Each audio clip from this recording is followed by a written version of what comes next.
오늘 본문의 말씀은 굉장히 무거운 말씀이에요. 사실은요, 무거운 말씀인 동시에 바울의 그 사역에 있어서 일생일대 가장 기쁜 그러한 고백을 하는 그러한 날이기도 합니다. 편지를 쓸 때 빌립보 교회 성도들에게 어떠한 마음으로 썼을까, 이것을 생각해 보면 눈물을 흘리지 않을 수가 없어요.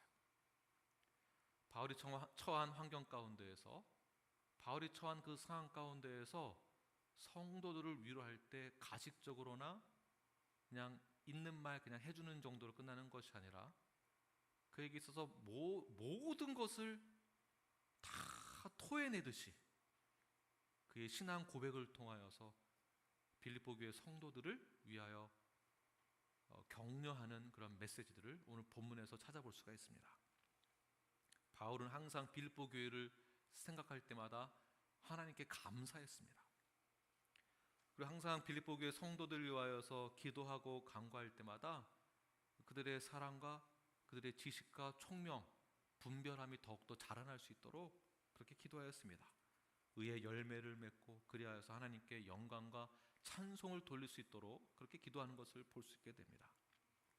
바울은 현재 감옥에서 나 자신의 자유를 위해 기도 요청을 하는 것이 아니라 오히려 반대로 성도를 위해서 기도하는 것이에요. 저도 그렇고 우리 아내, 저희 사모도 그렇고요. 기도하는 기도 수첩에 보면은요, 사실은 여러분들 기도밖에 없어요. 사실은요. 네. 저를 위한 기도 제목이나 저희들의 자녀를 위한 기도 제목이 없어요. 네. 여러분들을 위한 기도, 교회를 위한 기도, 하나님의 나라를 위한 기도 제목이 월등히 많다, 이 정도가 아니라 전부입니다. 그만큼 사도 바울도 자신을 위한 기도가 아니라 교회를 위한 기도요, 하나님의 나라를 위한 기도가 간절하게 있었다는 것을 볼 수가 있습니다. 오히려 감옥에 있으면서 나 때문에 근심 걱정하고 두려움에 떨고 있는 성도들을 위하여서 그렇게 기도하는 것이죠. 솔직히, 그런데 사도 바울은 감옥에 있으면서 얼마나 힘들었을까요? 인간적으로 마음도 힘들고 정신적으로 힘들 수도 있고 육체적으로 힘들 수도 있습니다. 이 모습을 보고 있는 성도들의 마음은 또한 어떠할까요? 내가 믿는 예수, 내가 의지하는 예수, 그 예수님을 의지함으로 복음이 전파되어지는 곳에는 우리 교회가 다 동참하겠습니다. 그리고 바울의 동역자가 되어서 영혼 구원을 위한 사역에 함께 동참하였습니다. 하나님이 함께 해주신다는 것을 경험하였고 그리고 그렇게 믿었습니다. 그런데 실상 바울은 감옥에 들어가 있어요. 어떠한 뉘앙스가 있을까요? 여기 어떠한 감정이 들어가 있을까요? 와, 열심히 한다고 했는데, 신앙생활 한다고 했는데, 사역을 한다고 했는데, 하나님이 함께 하시는 교회라고 했는데 어떻게 사도 바울이 감옥에 들어갈 수 있단 말인가? 여러분 같으면 어떠한 생각이 들어갈까요? 성도들이 생각했을 때에는 하나님이 함께 하시는 이 사역 승승장구하게 될 것이다, 한마디로 잘 나가게 될 것이다, 문제 없을 것이다 라고 생각했는데 정반대의 결과가 나왔습니다. 감옥에 있는 바울을 보니까 이것은 복음의 진보가 아니라 이것은 복음의 퇴보다, 실패다, 이러한 생각이 당연히 있었겠죠. 그때 사도 바울은 12절에서 이렇게 말씀하고 있습니다. 함께 읽겠습니다. 시작. 형제들아, 내가 당한 일이 도리어 복음 전파의 진전이 된 줄을 너희가 알기를 원하노라. 자, 복음 전파의 진전이 된 것을 당신들이 알기를 원합니다. 간절히 이렇게 선포하고 있습니다. 자, 진전 또는 진보, 다른 버전은 진보라고 얘기하고 있는데요, 진전이나 진보라는 이 단어는 군대 용어예요. 어떤 뜻이 있냐면 군대가 진전하기 위하여서 길을 닦아놓습니다. 그 길을 닦아놓은 그 길을 통하여서 진군을 하는 것이죠. 진군을 할 때 어떻게 되겠습니까? 빨리 갈 수 있고요, 편리하게 갈 수 있고 유용하게 갈 수 있는 것이겠죠. 다시 말해서 바울이 감옥에 있는 것은 퇴보가 아니라 마치 군대가 닦아놓은 길을 전력 질주하여 달려가듯이, 진군하듯이 달려가는 그러한 중요한 사건이지, 이것이 퇴보가 되는 것이 아닙니다 라고 말하고 있는 것이에요. 오히려 복음의 문이 열리게 된 새로운 기회가 되었다. 진군할 수 있는 기회가 되었다. 고속도로가 열렸다라는 것이, 로마의 고속도로가 열렸다. 복음에 갈 수 있는 고속도로. 저는 우리 뉴라이프가, 이 휴스턴이 복음을 전하는 가장 잘 닦여진 도로로 복음이 전파되어지는 진보가 있는 그러한 우리 교회의 사역이 되길 저는 간절히 원합니다. 저는 그 사역에 제가 쓰임 받고 싶어요. 여러분이 쓰임 받기를 저도 원하고요, 우리 교회가 쓰임 받기를 원합니다. 여러분도 원하시죠? 하나님 저를 사용해 주세요. 제가 그렇게 제 인생 가운데에서 하나님의 나라를 위해서 그렇게 쓰임 받고 싶습니다. 통로로 쓰임 받고 싶습니다. 가정에서도 직장에서도 제가 그렇게 쓰임 받고 싶습니다. 친구들 사이에서도 그렇게 귀하게 쓰임 받으시는 복음의 진보를 경험하는 저와 여러분이 되기를 바랍니다. 12절 다시 보게 되면 이 복음 전파에 진전이 있다, 이것을 간절히 알기를 원합니다라고 그렇게 말씀하고 있어요. 간절히 알기를 원한다. 이것을 너희가 알기를 원한다. 자, 바울이 이렇게 강력하게 권면하고 있는 내용은 무엇이냐면, 바울이 당하고 있는 고난과 핍박 때문에 성도들 중에서도 용기를 잃고 있는 분들이 있었다라는 것을 얘기하고 있는 것입니다. 왜냐하면 사도 바울이 강조하는 게 있거든요. 지금 무엇입니까? 이거는 패배가 아니야, 실패도 아니고 좌절할 것도 아니야 라는 것이겠죠. 이것은 성도들 중에서도 좌절하고 있는 성도들이 있었다라는 것이에요. 무엇을 보고요? 감옥에 간 것을 보고, 하나님 안 계시나? 이런 거겠죠. 특별히 믿음이 연약하고 분별이 없는 성도들은 바울의 사역은 실패한 거야 라고 말할 것입니다. 어떤 분들은, 우리 교회의 히스토리를 알고 있는 분들은 이 저 교회는 이젠 끝이야 라고 말할 수도 있겠죠. 또는 나의 과거의 나의 삶, 나를 알고 있는 사람은 아이고 저 사람도 이젠 끝이구나 라고 할 수 있을 것이에요. 지금 과거나 우리 현재 삶을 보았을 때. 또는 여러 가지 이유에 의해서 사탄이 성도들의 생각을 유혹시키고 미혹시켜서 사도 바울의 사역을 동의하지 않고 실패했다라고 믿게 만드는 그러한 영적 전쟁 가운데에서 포기하고 있는 성도들이 있었다라는 것입니다. 여러분 생각해 보세요. 교회에 여러 가지 문제가 겹치고 또 겹치고 또 겹쳐. 어떻습니까? 나 여기 교회 못 있겠다. 다른 데로 가야지. 이게 보통 성도들이 갖는 생각이에요. 문제가 생기면은요, 나 이 교회 떠나야지. 여기는 하나님이 안 계셔. 왜냐하면 교회가 옆에도 또 있거든요. 그러니까 저기는 더 잘 되는 것 같아. 그래서 저 교회로 가. 여기는 아닌 것 같아. 하나님 안 계신 것 같아. 그래서 포기하는 경우들이 있다라는 것이에요. 열심히 신앙생활 한다고 하고 있고 헌신도 하고 있는데 일이 잘 안 풀리고 집안에는 문제가 계속 생기고 거기에다가 건강에도 어려움이 생기고 내 진로는 불안정하고 어떤 생각이 들까요? 아니 하나님 내가 이렇게 했는데 어떻게 하나님 아무것도 응답 안 해주시나요? 하나님은 뒷짐지고 계시나? 하나님 뭐 하시나? 하나님 안 계시나? 여기까지 가게 되는 것이죠. 믿음이 연약한 성도들은 이렇게 믿음의 근간이 흔들리는 거예요. 절대로 부정적인 말을 하나님을 욕되게 하는 말들은, 불신뢰들은 해서는 안 되는 것입니다. 그래서 사도 바울이 그러한 성도들이 있을 것을 예상을 하고 또는 확신을 하고 더 이상은 그런 말을 하지 말아라. 내가 이 감옥에 가는 것을 너희들은 더 자세히 알기를 원한다라고 그렇게 메시지를 전하고 있는 것입니다. 자, 그럼 무엇을 알아야 되는가? 12절 다시 보시면 내가 당한 일을 어떻게 내가 이런 일을 당했는지를 자세히 알아라라는 것이에요. 자, 옥에 갇혀 있습니다. 고난이 있습니다. 이 고난과 옥에 갇힌 것은 패배한 것이 아니라 오히려 복음의 진전인 것을 너희들이 알아야 한다. 이것을 모른다면 오늘 본문의 전 구절들을 보면 성도는 지식이 있고 총명이 있고 분별함이 있어야 됩니다.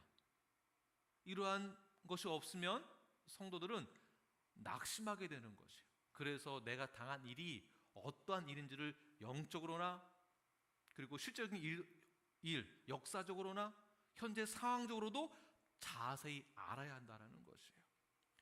에베소서 3장 13절 말씀 함께 읽겠습니다. 시작. 그러므로 너희에게 구하노니 너희를 위한 나의 여러 환난에 대하여 낙심하지 말라. 이는 너희의 영광이니라. 아멘. 지식과 총명과 분별을 가지고 있는 성도는 어떠한 상황 가운데서도 낙심하지 않는 것입니다. 낙심을 주는 것은 사탄이에요. 사탄이 제일 잘 사용하는 무기가 우리에게 낙심하게 하는 것입니다. 넘어지게 하는 것, 좌절하게 하는 것, 무너지게 하는 것. 난 안 돼. 우리는 안 돼. 우리 교회는 끝이야. 너와 나도 끝이야. 이것이 바로 사탄이 주는 마음이야. 낙심으로부터 비롯되어집니다. 그런 반면에 사도 바울은 낙심하지 말아라. 내게 옥에 갇힌 것은 이 복음이 퇴보가 아니라 진보가 되는 겁니다 라고 말하고 있는데요, 어떻게 보면은 사도 바울이 굉장히 긍정적으로 보이죠. 맞죠? 대답하실 거죠? 네. 사도 바울이 굉장히 긍정적으로 보여집니다. 어떤 환난이 있어도 나쁘게 생각하면 안 된다. 다 좋게 생각하라. 네, 그러나 오늘 메시지는 긍정적으로 생각해라 라는 메시지가 결코 아니에요. 성경에서는 긍정적으로 생각하라 이런 말이 없습니다. 이것을 우리는 어떻게 해석을 해야 되냐면, 내가 옥에 갇혀있고 옥에 갇혀있더라도 복음이 퇴보가 아니라 진보가 되는 것은, 이것은 하나님의 섭리와 계획 가운데 하나다라고 믿는 거예요. 그냥 긍정적인 생각이 아니라 하나님의 섭리로 믿는 거예요. 하나님의 계획으로 믿는 것이고요. 이것을 다른 말로 뭐라고 하는가? 믿음의 능력이다라고 하는 것입니다. 믿음의 능력. 감옥에 있는 것도 환난에 처해서도 퇴보가 아니라 진전이 있고 진보가 있는 것, 이것을 확신하는 것, 이것을 믿는 것이 능력이다. 이러한 능력을 가지시는 저와 여러분이 되길 간절히 축원합니다. 근데 여기서 저희들이 조금만 더 생각해 보아야 될 것이 있습니다. 아니, 감옥에 간 게 하나님의 뜻인가? 감옥은 누가 가는 건가요? 죄를 지은 사람, 죄의 판정을 받은 사람, 재판에서 죄로 판단 내려졌고 그리고 죄인임을 시인한 사람이 감옥에 가는 거죠. 죄를 져서 감옥 가는 게 하나님의 섭리와 뜻일까요? 네, 이런 문제들이 좀 이제 헷갈릴 수가 있습니다. 자, 그럼 이러한 상황에서 사도 바울이 감옥에 간 게 하나님의 뜻인가, 하나님의 섭리인가? 사도 바울은요, 이래서 저희들이 잘 알 필요가 있어요. 사도 바울은 로마서 1장 10절 보게 되면 복음을 전파하기 위해서 제가 로마로 분명히 가겠습니다 라고 말을 하였습니다. 그러니까 로마로 가겠다라는 의지가 있었어요. 왜냐하면 복음의 확장을 위하여서. 사도행전에서 보게 되면 3차 전도 여행을 마친 후에 로마로 가기 위하여서 여러 가지 준비를 하고 있는 것을 찾아볼 수 있게 됩니다. 또 결정적인 로마로 가기 위한 확신을 갖게 된 계기가 있었는데요. 사도행전 27장 24절을 보게 되면 바울아 두려워하지 말고 내가 가이사 앞에 서야 하겠고, 그러니까 그는 복음의 확장을 위하여서 준비하고 생각을 하고 있었었는데 하나님께서 환상 중에 나타나셔서 보여주시죠. 가이사 앞에 서야 한다는 것을, 로마 황제 앞에 서야 한다는 것을. 이 말은 로마의 복음이 증거되어짐으로 전 세계가 복음화되는 것. 자, 하나님의 섭리라고 해서 내가 죄를 지고 감옥에 가게 된 것을 합리화시켜서는 안 됩니다. 죄의 증거는 죄의 증거예요. 죄의 결과에 대해서는 당연히 법대로 치러야죠.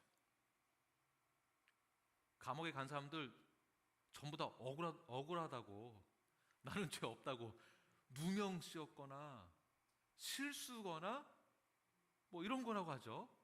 나는 죄 없다고. 네. 이거를 이렇게 말을 함으로써 하나님의 섭리다라고 합리화시켜서는 안 됩니다. 죄는 죄라고 고백해야 하는 것이죠. 바울은 믿지 않는 유대인들로부터 붙잡히게 됩니다. 3차 전도여행 끝나고. 그때가 가장 믿지 않는 유대인들이 바울에게 대한 적대감이 높을 때였어요. 가장 심각할 때. 그래서 사도 바울이 예루살렘으로 가지 못하도록 전부 다 뜯어 말렸어요. 가지 말라고. 가면 분명히 붙잡혀서 또 옥에 가게 될 테니까. 그런데 사도 바울은 가게 되어서 붙잡히게 됩니다. 거기서 그 당시에 예루살렘의 총독이 베스도였습니다. 베스도 총독은 유대인들이 고소하여서 붙잡아 놓고 신문을 하는데 사도 바울이 죄가 없다라고 사도 바울이 손을 들어줬어요. 그러니까 죄가 없어요. 이미 판명이 내려졌습니다. 그런데 사도 바울은 로마 시민권이 있었기 때문에 로마 시민권을 가진 자들은 로마에 직접 가서 재판을 받을 수 있는 권리가 있었어요. 이것을 잡은 거죠. 찬스가 왔구나. 내가 로마로 가서 재판을 받을 수 있는 찬스가 왔구나. 그 찬스는 복음을 전할 수 있는 기회가 온 것이구나. 다시 말해서 사도 바울은 죄가 없었습니다. 죄 없음에도 불구하고 스스로 재판을 받기 위해서 일부러 간 것이에요. 그래서 하나님의 섭리라고 하는 것입니다. 내가 죄를 져놓고서는 이게 하나님의 섭리다라고 하면은 하나님의 죄를 지도록 허용하게 된 거잖아요. 그럼 말이 안 되는 거죠. 죄는 죄예요. 죄에 대한 결과는 당연히 받아야 되는 것이죠. 죄의 삭은 사망입니다. 이게 이렇게 연결되어지는 것이에요. 그래서 사도 바울이 로마 감옥에 들어가게 되고 사도 바울은 이것을 복음의 퇴보가 아니라 진전이 된 거죠. 전진이 된 것이다. 그렇다면 어떠한 진전, 어떠한 진보가 있었을까요? 13절과 14절 말씀을 함께 읽겠습니다. 시작. 이러므로 나의 매임이 그리스도 안에서 모든 시대 한가 그 밖의 모든 사람에게 나타났으니 형제 중 다수가 나의 매임으로 말미암아 주 안에서 신뢰함으로 겁없이 하나님의 말씀을 더욱 담대히 전하게 되었느니라. 아멘. 보세요. 여기 바울이 옥에 갇히게 되는 사건을 통하여서 두 가지 진전 효과가 있었는데, 첫 번째는 모든 시대 한가 밖의 사람들에게 복음을 증거할 수 있는 계기가 되었다라는 것이에요. 그래서 시대 안가 밖의 사람들이란 로마 황제의 근위병들입니다. 근위병. 로마 황제 근위병들은 순수한 로마인들이에요. 복음을 아예 모르는 사람들이에요. 모르는 사람들. 그 근위병들이 바울에게 직접 찾아온 것이죠. 오간에 갇혀 있는 바울을 지키기 위해서. 그러니까 순번을 정해놓고 시간마다 돌아가면서 바울을 찾아오는 거잖아요. 바울은 지식인입니다. 영성이 있고요. 온 그 근위병들과 질문 몇 개만 딱 던지면은요, 대화 몇 마디만 하면 바울을 캐치낼 수 있는 능력 있는 사람이에요. 이 사람의 상태가 어떠한지, 무엇을 얘기하면 될지 아는 사람이에요. 다시 말해서 근위병들이, 복음을 아예 알지 못하는 이들이 직접 바울에게 찾아와서 제자 훈련을 받게 되었다. 이렇게 해서 복음이 안과 밖으로 확장되어집니다. 진전인가요? 퇴보인가요? 진전이죠. 나는 감옥에 있는데 진전이 일어나게 된 것이에요. 마치 모세가 바로의 공주의 아들이 되어서 하나님의 섭리와 계획과 역사 가운데 구원 계획에 획을 그었던 것처럼, 그렇게 하나님이 구원 역사 그 사역 가운데 모세를 그렇게 사용했던 것처럼, 사도 바울도 오간에 갇히게 되어짐으로 하나님의 섭리와 계획과 그 역사의 중심에서 획을 긋는 그러한 시작점이 생겼다라는 것입니다. 어디에서요? 옥에서도, 감옥에서도. 역사는 이루어지고 있나요? 아니면 퇴보되고 있나요? 이루어지고 있는 것입니다. 이루어지고 있는 것이에요. 우리 교회가 한인타운에서 멀어져 있지만, 떨어져 있지만 역사는 이루어지는 것이에요. 이루어지는 것입니다.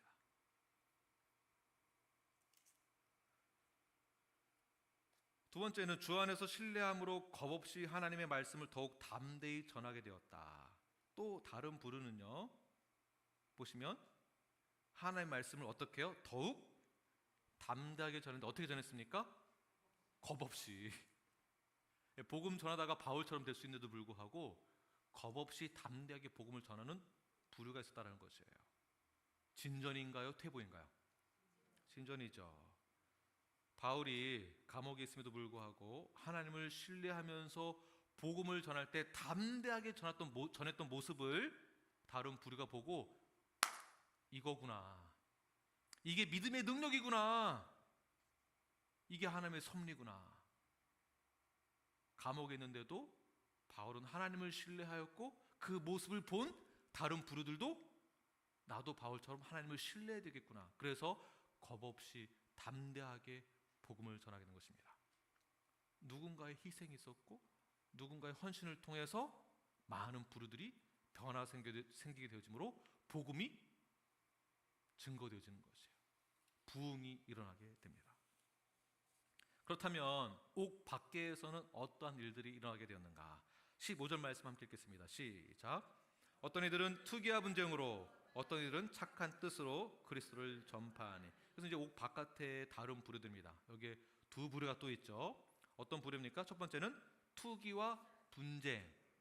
이게 좋은 말인가요? 나쁜 말인가요? 좋은 말은 아닌 것 같아요. 그런데 이 투기와 분쟁은 시기 질투를 말하는 것이겠죠. 누구에 대한 시기 질투일까요?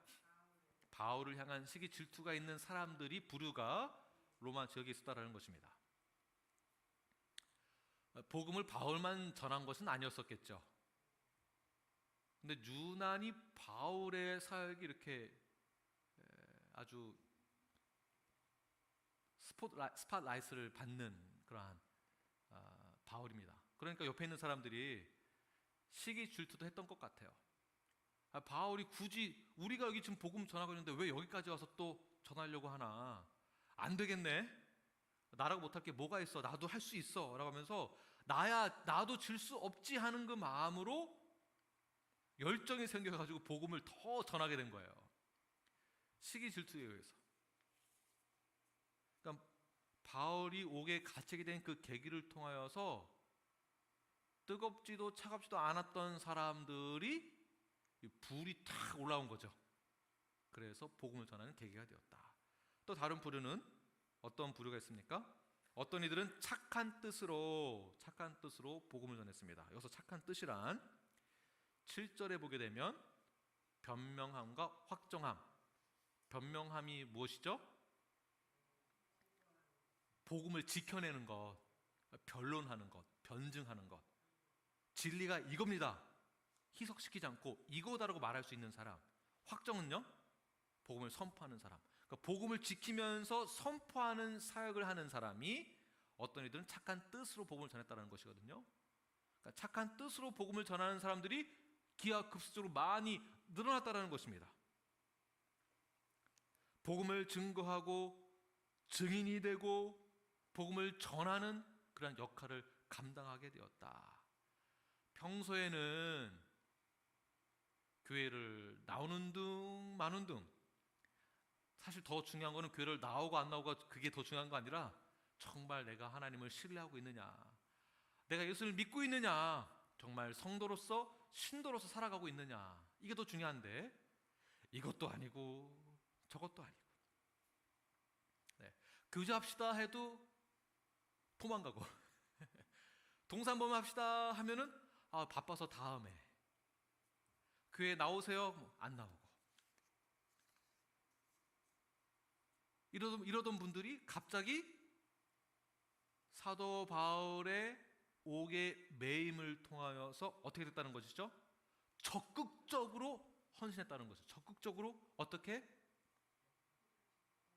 복음을 전하는 데 있어서, 복음을 변론하고 복음을 전하는데 적극적으로 헌신했다는 것이에요. 이 말은 마음이 뜨거워졌다는 것입니다. 마음이 뜨거워졌다. 이게 얼마나 귀한 열매입니까? 옥에 있어도 하나님의 기막힌 그러한 섭리를 발견하게 된 것이죠. 저는 우리 교회가 이러한 하나님의 기가 막힌 그러한 섭리를 발견하는 저 여러분이 되길 간절히 축원합니다. 이 섭리를 발견하십시오. 네, 우리가 실제로 변화가 있어야 돼요. 실제로 사도 바울로 인하여서 이렇게 변화가 있었던 것처럼 저희 교회도 실제로 말로만 아멘 하고서는 뒤돌아서서 다 까먹지 마시고 실제로 적용해서 삶으로 살아내는 것, 데일리 어플리케이션이 반드시 일어나야 됩니다. 반드시. 지금 아이들도 그렇게 훈련받고 있어요. 지금 저희 교회에서 똑같은 메시지를 전하고 있습니다. 그리고 아이들도 훈련받고 있어요. 우리 어른들도 질사라 뜨거운 마음을 가지고 그렇게 삶 가운데서 헌신하시기를 바랍니다. 하나님의 역사 섭리는 어떠한 환란이 있어도 그것은 위기에서 기회로 바뀌게 되는 것이고요, 그 기회는 헌신의 기회로 바뀌게 되고, 그 헌신은 우리에게 성장을 가져옵니다. 영적인 성장이에요. 이런 영적인 성장이 일어나는 우리 눌라이프가 되기를 바랍니다. 이러한 영적인 성장은 어떤 결과가 나타나는가, 이런 것이에요. 여러분들 입술에 고백이 필요합니다. 실제로 신앙 간증을 하셔야 돼요. 신앙 고백하셔야 되고요. 내가 빛이지, 예수님이 나보고 빛이라고 했지, 그렇지, 내가 빛으로서 살아내야지. 내가 그냥 출석만 하는 성도가 아니라 내가 사명자지, 이 사명을 내가 감당해야지. 이 사명을 거부하는 것도 아니라, 터부시 여기는 것도 아니라, 짜증내는 도구로 사용하는 것이 아니라, 이 사명을 기꺼이 그리고 감사하는 마음으로, 기뻐하는 마음으로 내가 감당해야지. 바뀌는 거예요. 지겨워. 힘들어. 이거 언제까지 해야 돼요? 힘들어. 그런 말 하는 거 아닙니다. 정말 내가 나의 죄를 고백하였고 예수님이 나의 모든 죄를 대신해서 죽으셨다는 것을 믿는다라고 한다면, 내 옛사람은 죽고 내가 새 사람이 되었다고 한다면요, 이런 말이 나올 수가 없는 거예요. 그런 말을 하는 것은 구원의 확신이 없다라는 것입니다. 반대말을 하는 것은요, 사명을 저버린다든지 사명을 감당하지 않는다는 것은 예수님의 십자가 사건을 부인하는 것과 똑같은 것이에요. 그래서 나는 빛이지, 나는 사명자지, 내가 이 세상 끝나는 그 날까지 복음을 변명하고 확증하는 일에 내가 사명을 감당해야지. 이것이 성도입니다. 이때 아멘이 우렁차게 나와야 되는 것입니다. 이거 떠나가도록 그냥 아멘 하셔야 되는 거예요. 준비되셨습니까?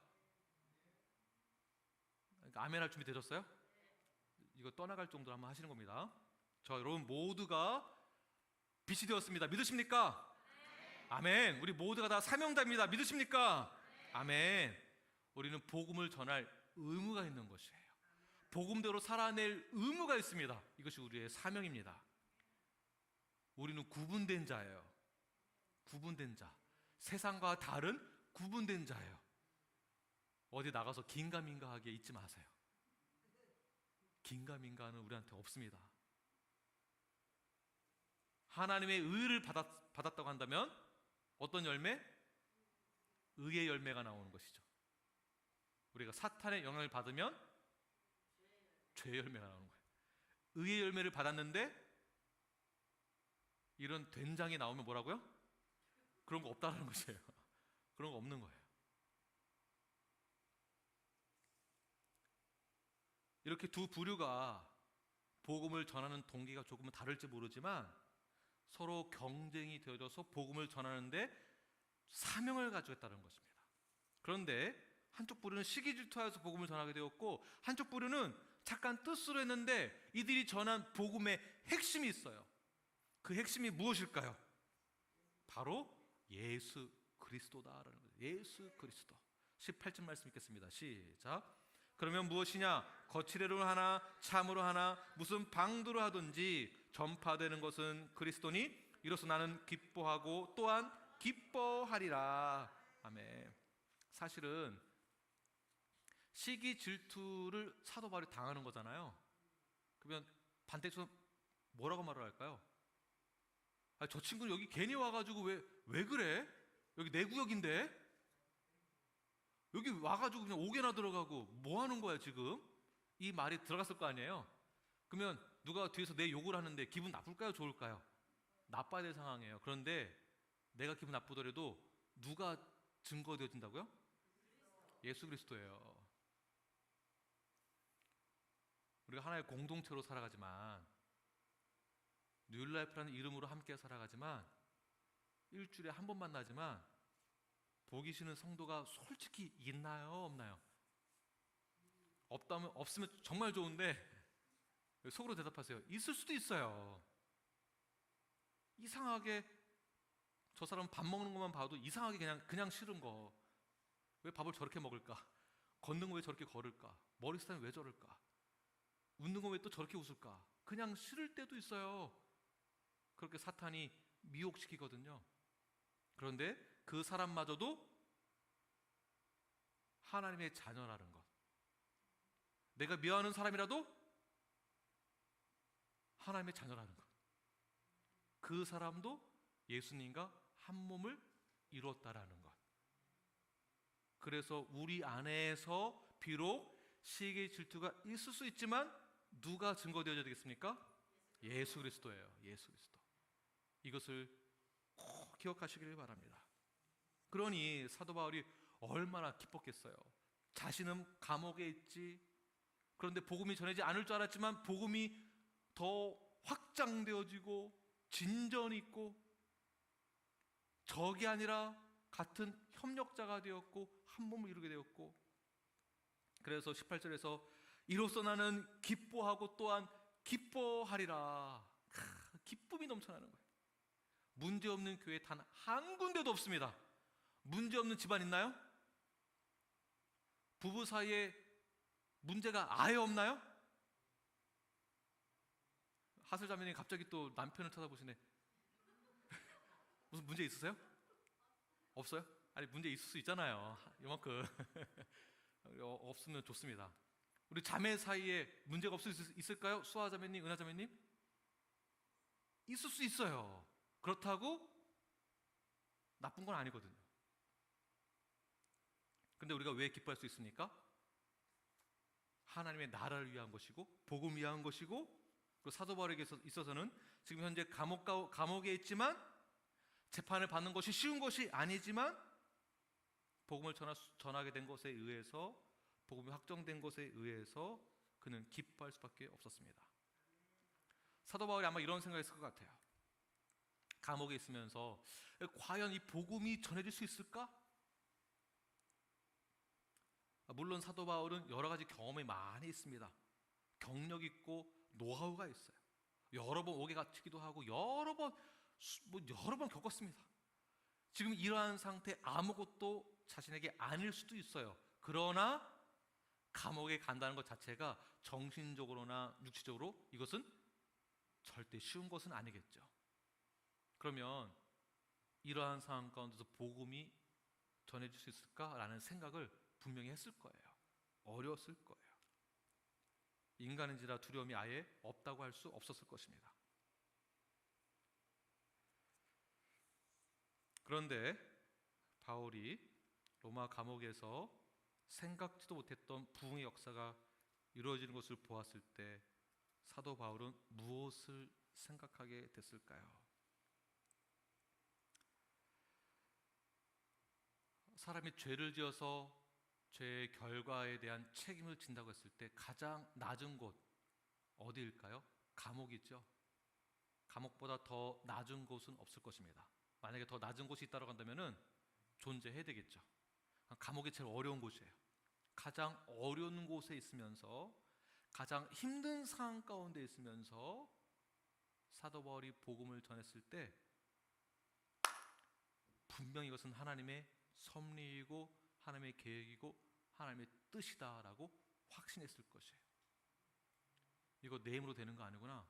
내가 단순히 헌신으로 옥에 매였지만 굳이 옥에 갇히지 않아도 되는데 이미 죄 없다라고 판정을 받았는데도 불구하고 다시 재판을 받기 위해서 옥에 갇힌 것만으로도 복음이 이렇게 확정될 수 있다고 한다면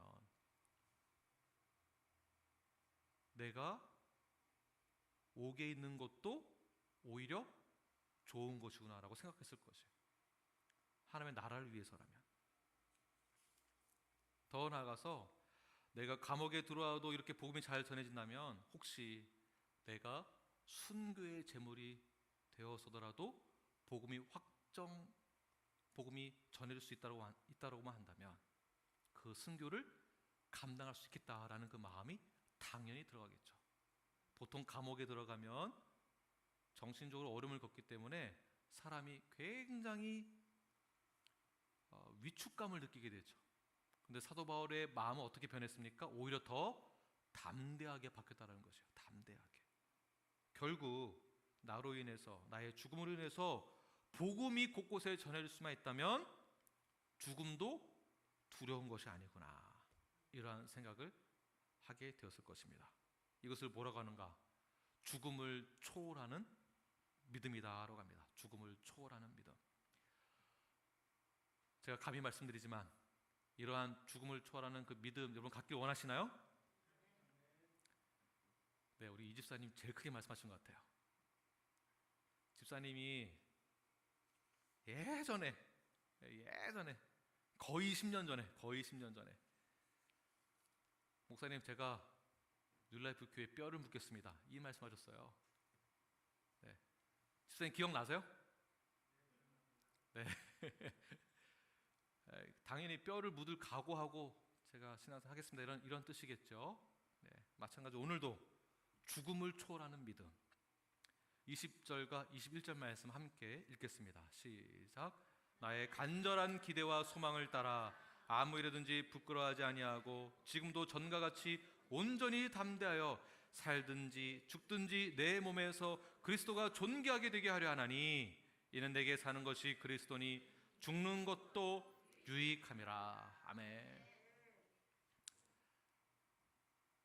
예전에 저희 아버지 세대 때 그때 부흥이 하면 거의 뭐 죽을 각오하고 신앙생활 해야 된다 이런 메시지가 굉장히 많았습니다.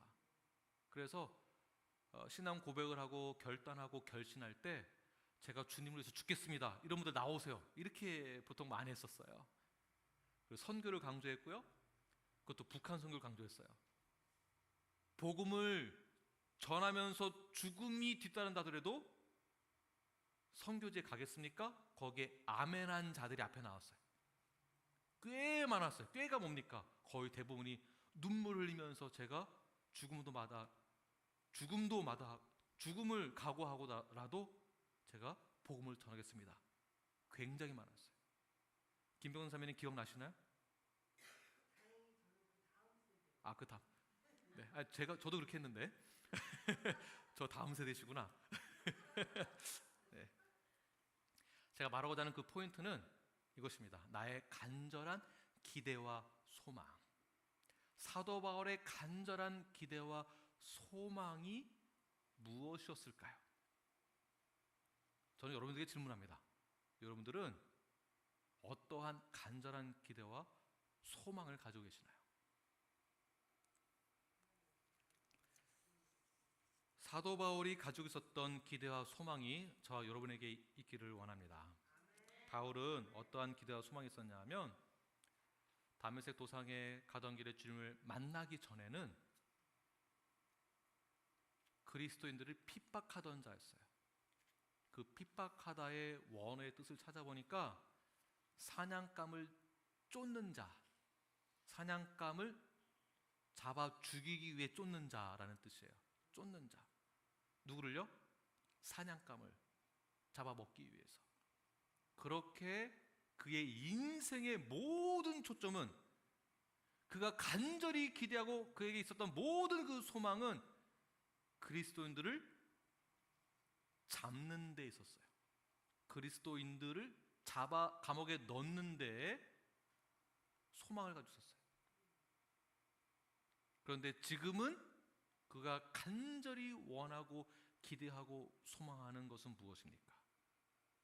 다메섹 도산 사건 그 이후에 예수님의 제자가 되기로 결정하고 복음을 증거하기로 결정을 하였고, 그 뒤로 예수님의 말씀을 쫓는 자, 하나님을 쫓아가는 자, 주님을 따르는 자가 되었습니다. 이것이 사도 바울의 간절한 기대와 소망이 된 것입니다. 이러한 간절한 기대와 소망은 사도 바울에게 이러한 마음을 심어주겠죠. 어떤 마음이겠습니까? 살아서 사명을 감당하러 가면 살아서 사명을 감당하면 되는 것이고, 죽어서더라도 사명을 감당하려면 죽어서도 사명을 감당하겠노라가 되는 것이에요. 주님 말씀하시면 내가 나아가겠습니다. 주님 멈춰서라 하면은 내가 멈춰서겠습니다. 주님 다시 오실 때까지 나는 주의 길을 가겠습니다. 그 길이 좁은 길이건 가시밭 길이건 십자가의 길이건. 아이고 안 돼요. 또 힘들어서 못 해요. 나 그럴 거면 나 조금 쉬었다 갈래요가 아니라, 은혜자매님, 좀 쉬었다 갈게요. 좀 피해 갈게요. 나 좀 돈 좀 더 벌고 갈게요. 내 자녀가 조금 더 잘 되는 거 보고 갈게요. 내 사업이 조금 안정되는 거 보고 할게요. 가 아니라 살든지 죽든지 주님의 뜻이라면 내가 순종하겠습니다. 이것이 사도 바울의 고백이에요. 이런 고백은 목사만 하는 게 아닙니다. 이러한 신앙 고백은요, 우리 모두의 신앙 고백이 되어야 돼요. 그래서 멤버십을 하는 거예요. 사실은요, 그걸 확인하는 거예요. 정말 성도가 되겠습니까? 정말 주님을 따르는 자가 되겠습니까? 정말 간절히 원하는 그 기대와 소망이 예수 그리스도가 맞습니까? 라는 그 질문에 아멘 하고 화답하면서 침례를 받음으로 예수님과 함께 한 몸을 이루는 곳이 바로 교회입니다. 근데 우리는 사실 우리의 기대와 소망이 뭔지를 점검을 해봐야 돼요. 여러분의 기대와 소망은 무엇입니까? 돈 버는 것인가요? 돈을 다 번 다음에 그 다음 또 무엇이 소망이세요? 그 다음에 있으신가요? 아이를 잘 키우는 게 소망입니다. 아이를 다 잘 키웠어요. 그 다음은 무엇인가요? 소망이 있으신가요? 우리는 사도 바울의 이 신앙 고백처럼 우리의 기대와 소망은 오직 예수 그리스도가 전부가 되어야 합니다. 이것이 크리스찬이에요. 지금 제가 말한 이 말은요, 이단들이 하는 말들이 아니에요. 원래 우리가 하는 말들이에요. 목사가 해야 하는 말들이고 성도가 해야 하는 말이에요. 성도가 나는 무엇을 위해서 살아가는가? 나는 누구를 위한 삶을 살아가고 있는가? 이 사고가 전에는 나를 향한 이유와 목적이 있었는데 예수 그리스도의 공로의 피로 의하여서 내가 새 삶이 된 다음부터는요, 내 삶의 이유와 목적은 예수님으로 바뀐 것이 성도입니다. 그러한 성도가 모인 곳이 교회입니다. 때로는 저희들이 감옥에서 살고 있는 것 같은 그런 느낌을 가질 수가 있어요. 많은 어려움이 있고 많은 좌절할 수밖에 없는 상황 가운데 처해 있을 때, 특히 미국 땅에서는 신분의 문제, 또 경제적인 어려움이 있을 때에는 정말 도움을 구할 때도 없고 요청할 때도 없고 잡을 구하기도 힘든 상황 가운데 처해 있을 때가 생긴다면 이민사회에서 얼마나 힘들겠습니까? 그러나 우리가 변질되지 말아야 될 것은 이 땅에 있는 것이 아닙니다. 우리는 예수 그리스도만으로 살아간다는 것을 절대로 놓쳐서는 안 됩니다. 우리가 이 세상 살아갈 때 간절한 기대와 소망은 예수 그리스도라고 한다면, 비록 우리에게 환난과 어려움이 있다 할지라도 우리는 이겨내야 하는 것이에요. 이겨내되 예수 그리스도의 뜻에 따라서 이겨내는 것입니다. 그리고 우리는 좌절할 필요가 없습니다. 하나님의 섭리와 하나님의 계획과 하나님의 뜻을 의지하여서 그 믿음의 능력을 가지고 살아내는 것입니다. 사탄은 바울을 옥에 가두면, 영적인 해석이죠, 옥에 가두면 더 이상 복음이 증거되지 않을 거라 생각했습니다. 옥에 가두면 복음 전파가 중단될 것이다, 퇴보될 것이다 생각했을 것입니다.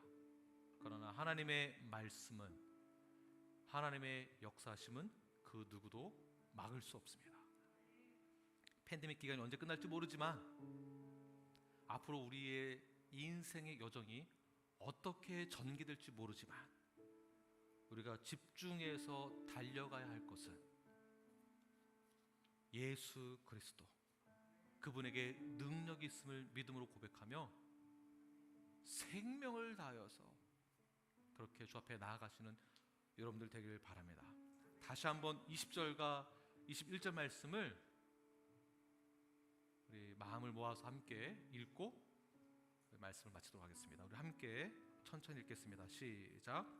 나의 간절한 기대와 소망을 따라 아무 일에든지 부끄러워하지 아니하고 지금도 전과 같이 온전히 담대하여 살든지 죽든지 내 몸에서 그리스도가 존귀하게 되게 하려 하나니, 이는 내게 사는 것이 그리스도니 죽는 것도 유익함이라. 아멘. 기도하겠습니다.